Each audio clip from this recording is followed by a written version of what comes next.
What is up, guys? Sumi here with Thoughtcast, and today I'm going to talk all about passport bros. A lot of people ask me about the passport bro situation. What are passport bros? Is it worth it?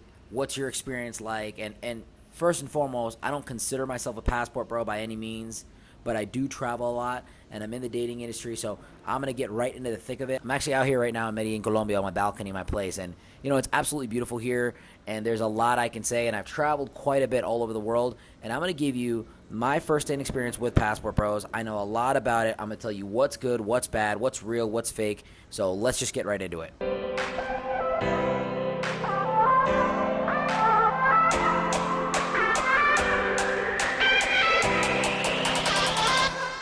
I don't have my regular setup for this video, so you'll have to excuse me. I'm kind of recording with what I have, but I really wanted to make this video because I get DMs every single day of people telling me things that are just completely untrue and things that are, kind of on point.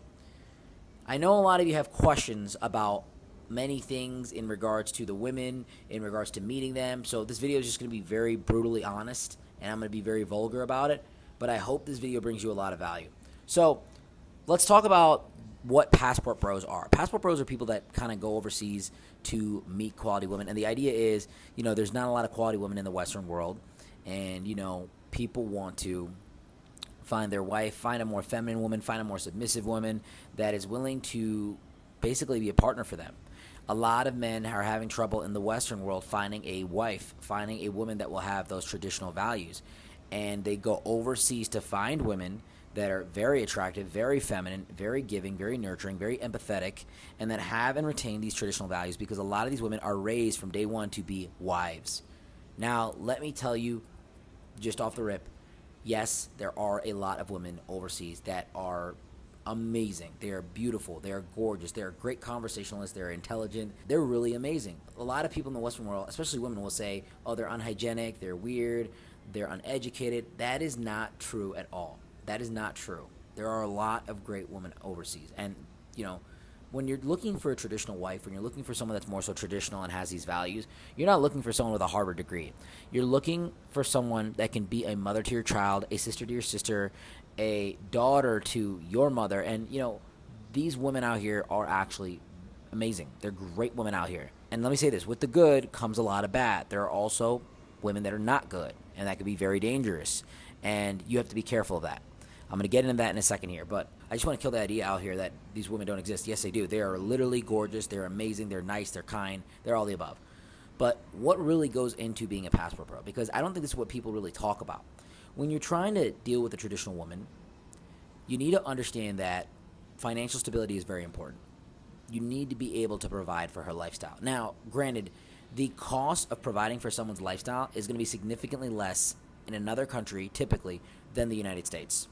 You're typically going to have 3 to 4 times the amount of spending power just by leveraging the U.S. dollar. And, who knows how long this will last for or if it gets better or if it gets worse. But right now, the dollar is very strong out in many countries, and you have a lot more power as a man with earning capacity in the United States to go overseas. If you're making about 30 to 40,000, that's a lot of money in these countries.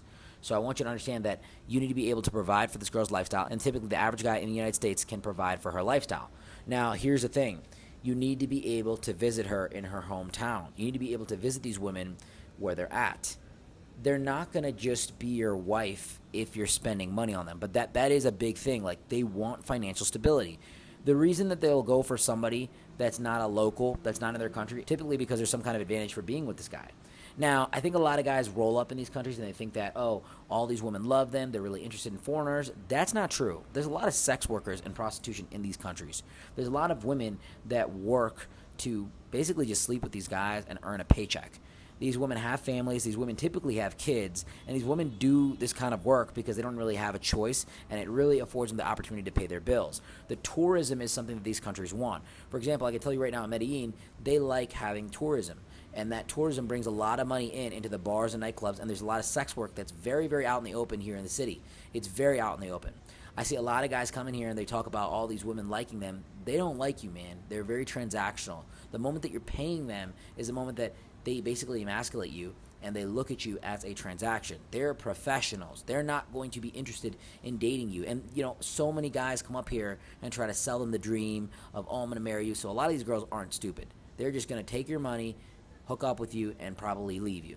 And that's okay. And I'll keep it real with you. Some of these girls will rob you. Some of these girls will literally set you up. A lot of people think they're going to come into this place, flex a little bit of money, get all these girls to be interested in them. Look, the locals are cool with you spending some money, but they're not cool with you disrespecting them. They're not cool with you thinking that you're better, and they're definitely not cool with you trying to come over here and flex on them. They'll take whatever you have, and you have no control in these countries. And I'm just talking about Medellin. I'm not talking about other countries out there, but there's a lot of other stuff that happens in other countries. But when you go to places like Bangkok, Philippines, any country that's overseas, you need to be respectful of the culture, and you need to be especially respectful of the women. And you can get a lot of action from these girls. Seriously, you can if you're in the right areas. There's a sex work industry out there. But that is not what Passport Bros is about. If you just want to hook up with girls, that's a completely different thing. And I don't necessarily think that's a smart way to use your money or your time. But you have to understand that these women that are out here and that will approach you are typically the ones that are in that industry. To really find a girl that you want to be with, you have to kind of entrench yourself in the culture. And here's the big thing I'm going to say. You've got to learn to speak the language. Speaking the language is going to allow you to actually converse with the locals. Like, I speak Spanish, so it's easy for me to have a conversation here. And when I meet women, I don't just come off as a foreigner. Even though I am a foreigner in a sense, I can speak the language. I understand the culture. I'm respectful of people. I'm well connected and plugged in here. I can actually get into the dating scene of this area. And that's something that's very powerful. If you can entrench yourself in the culture, that's one thing. But you have to be able to speak the language. Colombia has, I think, roughly 4% of the population that speaks English. That is almost nothing. And I'll tell you right now, I don't even think it's that. The majority of people don't speak English here. And in order to get anywhere and to not be charged and to not be waxed, you got to speak a little bit of English. The moment they see that you're a foreigner, you become a target in a sense, not necessarily for violence and crime, but, they want to charge you more money. Like, you'll go to a club and you'll buy a drink or you'll buy anything, and it'll be 100,000 pesos more just to spend that stuff. Or they'll factor in a little bit of money and they'll pull out the calculator. And, it's a real cool, smooth tactic, but you've got to be able to speak the language. Why would a girl want to marry you just because you have money? You've got to understand that. Yes, there's an advantage there, but she knows that she's probably going to have kids with you, and she doesn't want a husband that's just going to pay her life and make her miserable. She wants someone that she can build with and have compatibility with. If you can speak the language, if you can understand the culture, and if you have a little bit of financial stability, you're going to be in a really good situation. Here's the next thing I'm going to talk about. You have to be willing to stay in the country or have a visa. A lot of these girls want to go to the United States, but many of them also want to stay in their country. They don't want to move. They don't want to go around other places. And the idea of dating someone that's a foreigner is not necessarily like cool in the culture. People might look at them differently. So they're taking a risk by being with you as well. So you have to make this risk worth it. You want a woman that's beautiful, elegant, intelligent, great conversationalist that nurtures and cooks for you and does all the stuff. You've got to bring some value to the table. Yes, you might have a little bit of money. You might have a little bit of financial stability. That is definitely there. But how are you going to emotionally cater to her? Because these are women. These are not some transactional objects that just exist out here. You've got to learn to speak the language, talk to them, communicate with them, entertain them, court them. And a lot of times the courting is a lot different than it is with the United States. You have to tell them they're beautiful. You have to be a gentleman. You have to be smoother and softer with things. This is what these women respond to. And when you do it like that, and you're charming and you're elegant and you're nice and you pay for the taxi home and it's not a 50-50 society, you're going to win a lot more. I just wanted to make this video here because many people think that Passport Bros is so easy. You go overseas, you find a wife, you bring her over. It's not like that. Most of the guys that actually succeed with Passport Bros move away and live in that country and operate some kind of digital business on a digital nomad visa or some kind of situation where they can come back to the U.S. and go back. And they kind of live this double life. And it's not as easy as you think. See, Colombia is about 6 hours from the United States. That's not bad. Really, it's not.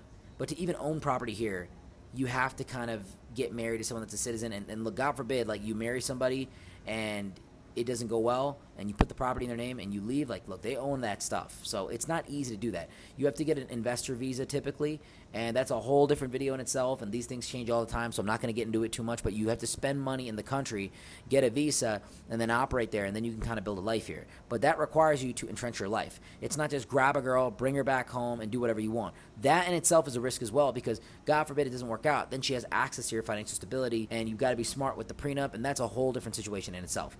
Plus, her adapting the U.S. culture is a lot more difficult than you think, because these girls typically don't speak English. So you're dealing with a lot of different parameters here. It is not as simple as you think it is. However, if you're willing to go and live in the country for half the year or a quarter of the year and really entrench yourself in the culture and spend time there, and you fall in love with the things the culture has, which Medellin is beautiful, South America is beautiful, Bangkok, Thailand, and all these places are beautiful. Like, that is where it works. That is where it really starts becoming amazing for both you and her. And I love being in places like this. It's not necessarily the best thing for my business and for all my businesses, because I really operate in the Western world. I need to operate, in different arenas and industries. But if you want to retire here, if you're an older individual that's looking to find, a younger girl that's very attractive, that's going to cater to you, this is probably a really good opportunity for you. I'm just keeping it real. Yes, I agree. A lot of women in the Western world are not as traditional as these girls. Keep it straight up. Yes, there's women that are traditional, but these girls come at a different caliber. They're much nicer. They're much more submissive, but they expect you to pay for everything. And even though that's not crazy, they're not like Western women that will take you out to dinner or surprise you and stuff like that. Like, they want you to basically support their lives. And that is a very known thing in this culture. Why would a woman step out with someone that is not giving her that benefit? Just keeping it real.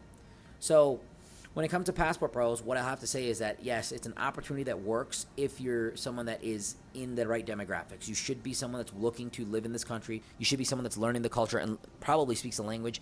And you should be someone that is looking to really start a positive and meaningful relationship with somebody.